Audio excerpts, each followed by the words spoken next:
ನಮಸ್ಕಾರ ಗುರು, extra innings Kannada ಚಾನಲ್ಗೆ ಸ್ವಾಗತ. ಇಂದು ವಡೋದರದಲ್ಲಿ RCB women's versus MI Mumbai Indians women's ಈ ಎರಡು ತಂಡಗಳ ಮಧ್ಯೆ ಕ್ರೇಜಿ ಕಾಳಗ ನಡೆಯೋದಿದೆ. ಅಂದ್ರೆ ಒಂದು ಹೈ ವೋಲ್ಟೇಜ್ ಮ್ಯಾಚ್ ಅಂತ ಹೇಳ್ಬೋದು. ಈ ಕಡೆ RCB ವಿಮೆನ್ಸ್ ಅವರು ಹೋದ ಮ್ಯಾಚ್ ಅತಿ ಭಯಂಕರವಾಗಿ ಸೋತ್ಕೊಂಡು 109 ರನ್ಗೆಲ್ಲ ಆಲ್ ಔಟ್ ಆಗಿಬಿಟ್ಟು DC ವಿಮೆನ್ಸ್ ವಿರುದ್ಧ ಸೋತು ಬಂದಿದ್ದಾರೆ. ಇನ್ನು ಈ ಕಡೆ ಮುಂಬೈ ಇಂಡಿಯನ್ಸ್ ಅವರು ಹ್ಯಾಟ್ರಿಕ್ ಸೋಲಿನಿಂದ ಒಂಥರ ಕಂಗೆಟ್ಟಿದ್ದಾರೆ ಅಂತಾನೆ ಹೇಳ್ಬೋದು. ಇವಾಗ ಮುಂಬೈ ಇಂಡಿಯನ್ಸ್ ಪರವಾಗಿ ಹೇಳ್ಬೇಕು ಅಂದ್ರೆ ಅವ್ರದ್ದು ಒಂಥರ ಡೂ ಆರ್ ಡೈ ಅನ್ನೋ ತರ ಸಿಚುವೇಶನ್ ಅಲ್ಲಿ ಇದ್ದಾರೆ. ಅಂದ್ರೆ ಗೆಲ್ಲಲೇಬೇಕಾದ ಒತ್ತಡದಲ್ಲಿ ಅವರಿದ್ದಾರೆ. ಇನ್ನು ಈ ಕಡೆ ನಮ್ಮ RCB ಅವರಂತೂ ಗೆದ್ರೆ ಸೀದಾ ಫೈನಲ್ಗೆ ಹೋಗ್ತೀವಿ ಅನ್ನೋ ಥರ ಇದೆ. ಕಂಟಿನ್ಯೂಸ್ ಆಗಿ 5 ಮ್ಯಾಚ್ ಗೆದ್ದು ಯಾವುದೋ ಒಂದು ಬ್ರೇಕ್ ಸಿಕ್ಕಂಗಾಗಿದೆ. ಇವಾಗ ಒಂದು ಮ್ಯಾಚ್ ಸೋತ್ಬಿಟ್ಟು ಬಟ್ ಇವಾಗ ಕ್ರೇಜಿ ಕಮ್ಬ್ಯಾಕ್ ಮಾಡಲೇಬೇಕಾಗಿದೆ ನಮ್ಮ RCB ವಿಮೆನ್ಸ್ ಅವರಂತ. ಯಾಕಂದ್ರೆ ಬ್ಯಾಟಿಂಗ್ ವೈಫಲ್ಯ ಆಯಿತು ಹೋದ್ ಮ್ಯಾಚು, ಆಮೇಲೆ ಫೀಲ್ಡಿಂಗ್ ಅಂತೂ ಅಲ್ಲೋಲ ಕಲ್ಲೋಲನೇ ಆಗ್ಬಿಡ್ತು. ಇನ್ನು ಈ ಕಡೆ ಮುಂಬೈ ಇಂಡಿಯನ್ಸ್ ಅವರಂತೂ ಅವ್ರದ್ದು ಹೆಂಗಂದ್ರೆ ಪ್ಲೆಂಟಿ ಆಫ್ ಕ್ವಶನ್ಸ್ ಇದೆ. ಅಂದ್ರೆ ಓಪನಿಂಗ್ ಯಾರೋ ಏನ್ ಕತೆನೋ ಅನ್ನೋ ಥರನೇ ಆಗಿದೆ. ಹ್ಯಾಲಿ ಮ್ಯಾಥ್ಯೂಸ್ನ ಆಡಿಸ್ಬೇಕಾ, ಅಮೇಲಿಯಾ ಕೇರ್ನ ಆಡಿಸ್ಬೇಕಾ, ಅವ್ರಿಗೆ ಒಂಥರ ಗೊತ್ತೇ ಆಗ್ತಿಲ್ಲ ಏನ್ ಕತೆ ಅಂತ. ಅಂದ್ರೆ ಓಪನರ್ಸ್ ಅವ್ರಿಗೆ ಕ್ಲಿಕ್ಕೇ ಆಗ್ತಿಲ್ಲ ಗುರು. ಬೇರೆ ಬೇರೆ ಎಲ್ಲ ಚೇಂಜಸ್ ಎಲ್ಲ ಮಾಡಿದ್ರು ಬಟ್ ಆಗ್ಲೇ ಇಲ್ಲ ಅನ್ನೋ ಥರ. ಆಮೇಲೆ ಆ ಟೀಮ್ ಏನಪ್ಪಾ ಅಂದ್ರೆ ಬ್ರಂಟು ಮತ್ತೆ ಈ ಕಡೆ ಹರ್ಮಂದಿದಿ ಇಬ್ಬರ ಮೇಲೆನೆ ಸ್ವಲ್ಪ ಜಾಸ್ತಿ ಡಿಪೆಂಡೆಂಟ್ ಆಗಿದೆ ಅಂತ ಅನಿಸ್ತಾ ಇದೆ. ಇನ್ನು RCB ವಿಮೆನ್ಸ್ ಅವರು ಇದಕ್ಕೆ ರಾಜಕೀಯದ್ಬಿಟ್ಟು ಗೆದ್ದಿದ್ದಾರೆ. ಏನಂದ್ರೆ ಮೊಮೆಂಟಮ್ ಫುಲ್ಲು ನಮ್ಮ ಕಡೆನೇ ಇತ್ತು, ಒಂಚೂರು ಬ್ರೇಕ್ ಬಿದ್ದಿದೆ. ಇವಾಗ ಬ್ಯಾಕ್ ಎಂಡ್ ಅಲ್ಲಿ ಮೊಮೆಂಟಮ್ ಹಂಗೆ ಕ್ಯಾರಿ ಮಾಡಬೇಕು ಗುರು. ಬ್ಯಾಕ್ ಎಂಡ್ ಅಂದ್ರೆ ಇವಾಗ ಲೀಗ್ ಎಲ್ಲ ಮ್ಯಾಚಸ್ ಮುಗಿತಾ ಬರಬೇಕಾದ್ರೆ ಪ್ರಾಪರ್ ಆಗಿ ನಾವು ಒಂಚೂರು ಫಾರ್ಮಲ್ಲೇ ಇರಬೇಕು ಅಂತ. ಮೊಮೆಂಟಮ್ ನಮ್ಮ ಕಡೆನೇ ಇದ್ರೆ ಚೆನ್ನಾಗಿರುತ್ತೆ. ಡೈರೆಕ್ಟ್ ಆಗಿ ಫೈನಲ್ ಮ್ಯಾಚ್ ಇರುತ್ತೆ, ಫೈನಲ್ ಆಡ್ಬಿಟ್ಟು ಮುಗಿಸ್ಬೋಣ, ಚಾಂಪಿಯನ್ ಆಗೋಣ ಅನ್ನೋ ಥರ ಹಂಗಿರ್ಬೇಕು ಅಂತ.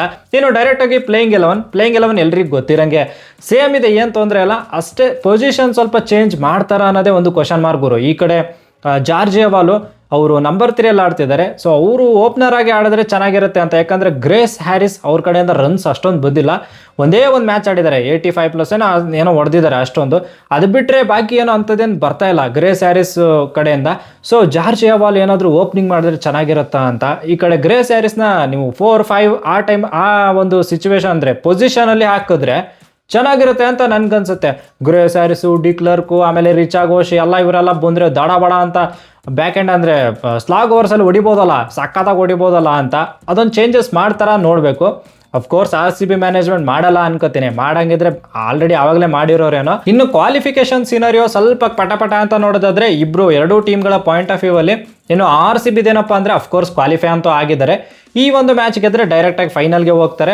ಒಂದೇನಪ್ಪ ಅಂತಂದರೆ ನಮ್ಮದು ನೆಟ್ ರನ್ ರೇಟ್ ಗುರು ಹೆವಿ ಪ್ಲಸ್ 1.2 ಏನೋ ಇದೆ. ಸೊ ಅದು ನಮಗೆ ಒಂಥರ ಪಾಸಿಟಿವ್ ಅಂತ ಹೇಳ್ಬೇಕು. ಆಮೇಲೆ ಏನಂದರೆ ಈ ಎರಡೂ ಮ್ಯಾಚು ಇವತ್ತು ಏನು ಮುಂಬೈ ಇಂಡಿಯನ್ಸ್ ವಿರುದ್ಧ ಮ್ಯಾಚ್ ಇದೆ, ಆಮೇಲೆ ನೆಕ್ಸ್ಟು UP ವಾರಿಯರ್ಸ್ ವಿರುದ್ಧ ಮ್ಯಾಚ್ ಇದೆ.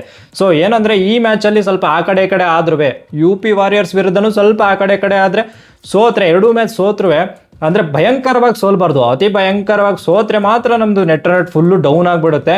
ಈ ಕಡೆ DC ವಿಮೆನ್ಸ್ ಅವ್ರು 2 ಗೆದ್ದು ಅವ್ರು ಫುಲ್ ಭಯಂಕರವಾಗಿ ಗೆದ್ದರೆ ಅವ್ರದ್ದು ನೆಟ್ ರೇಟ್ ಹೈ ಹೋಗುತ್ತೆ, ಅವರು ಫೈನಲ್ಗೆ ಎಂಟ್ರಿ ಕೊಡ್ತಾರೆ. ಆ ಥರ ಆಗುತ್ತೆ, ಅಂದರೆ ಟೇಬಲ್ ಟಾಪರ್ ಆಗ್ತಾರೆ ಅಂತ. ಸೊ ಅಷ್ಟೊಂದೆಲ್ಲ ಆಗೋದು ಬೇಡ, ಅಷ್ಟೊಂದು ಆಗೋದು ಇಲ್ಲ ಅಂತ ನಾನು ಅನ್ಕೋತೀನಿ. ಈ ಕಡೆ ಇವತ್ತಿನ ಒಂದು ಮ್ಯಾಚಲ್ಲೇ ರಾಜಕೀಯ ಬೆಟ್ ಆಡಿ ಗೆಲ್ತಾರೆ ಅಂತ. ಇನ್ನು ಮುಂಬೈ ಇಂಡಿಯನ್ಸ್ ಅವ್ರದ್ದು ಹೆಂಗಂದರೆ ಒಂಥರ ಚಕ್ರವ್ಯೂಹದಲ್ಲಿ ಸಿಕ್ಕಾಕೊಂಡ್ಬಿಟ್ಟಂಗಿದೆ. ಅವ್ರ ಮೇಲೆ ಡಿಪೆಂಡ್ ಇವ್ರ ಮೇಲೆ ಡಿಪೆಂಡ್ ಆಗದೆ ಅವರು ನೀಟಾಗಿ ನೇರವಾಗಿ ಹೋಗಬೇಕು ಅಂತಂದರೆ ಈ ಒಂದು ಪರ್ಟಿಕ್ಯುಲರ್ ಮ್ಯಾಚ್ ಗೆಲ್ಲೇಬೇಕಾದಂಥ ಒತ್ತಡದಲ್ಲಿದ್ದಾರೆ. ಇದಲ್ಲ, ನೆಕ್ಸ್ಟ್ ಮ್ಯಾಚ್ ಕೂಡ ಅವ್ರು ಗೆಲ್ಲೇಬೇಕು ಆ ಥರ ಇದೆ. ಯಾಕಂದರೆ 6ರಲ್ಲಿ 2 ಇದೆ ಗುರು ಅವ್ರದ್ದು. ಇವಾಗ 8ರಲ್ಲಿ 4 ಆಗಬೇಕಲ್ಲ, ಅಂದರೆ 8ರಲ್ಲಿ 4 ಆದರೆ ಕ್ವಾಲಿಫೈ ಅಂತೂ ಆಗ್ತಾರೆ ಅನ್ನೋ ಥರ ಸಿಚುವೇಶನ್ ಇದೆ. ಅಂದರೆ DC ಮತ್ತು GG ಇವರು ಸ್ವಲ್ಪ ಕಾಂಪಿಟೇಷನ್ ಹೆವಿ ಇಟ್ಟವ್ರೆ. UP ವಾರಿಯರ್ಸು ಇದ್ದಾರೆ ಗ್ಯಾಪಲ್ಲಿ, ಅವರು 6ರಲ್ಲಿ 2 ಇದ್ದಾರೆ. ಸೊ ಒಂಥರ ಕ್ರೇಜಿ ನಡೀತಾ ಇದೆ ಸದ್ಯಕ್ಕಂತೂ. ಈ ಒಂದು ಪರ್ಟಿಕ್ಯುಲರ್ ಮ್ಯಾಚ್ ಬಗ್ಗೆ ನಿಮ್ಗೆ ಏನು ಅನ್ಸುತ್ತೆ? ಯಾರು ಗೆಲ್ಬೋದು, ಯಾರು ಸ್ವಲ್ಪ ಕ್ರೇಜಾಗಿ ಆಡಿ ಅಂದರೆ ಪ್ಲೇಯರ್ ಆಫ್ ದ ಮ್ಯಾಚ್ ಯಾರಾಗ್ಬೋದು ಅಂತದ್ದೇನಾದರೂ ಇದ್ದರೆ ನಿಮ್ಮ ಮನಸ್ಸಲ್ಲಿದ್ದರೆ ಪ್ಲೀಸ್ ಕಮೆಂಟ್ ಬಾಕ್ಸಲ್ಲಿ ಕಮೆಂಟ್ ಮಾಡಿ. ಆ್ಯಂಡ್ ಈ ವಿಡಿಯೋ ನಿಮಗೆ ಇಷ್ಟ ಆದರೆ ಪ್ಲೀಸ್ ಲೈಕ್, ಶೇರು, ಸಬ್ಸ್ಕ್ರೈಬ್ ಮಾಡೋದು ಮಾತ್ರ ಮರಿಬೇಡಿ ಅಂತ ಹೇಳ್ತಾ that's it for the day. Bye, ಜೈ ಕರ್ನಾಟಕ. ಮತ್ತೆ ಭೇಟಿಯಾಗೋಣ. ನಮಸ್ಕಾರ.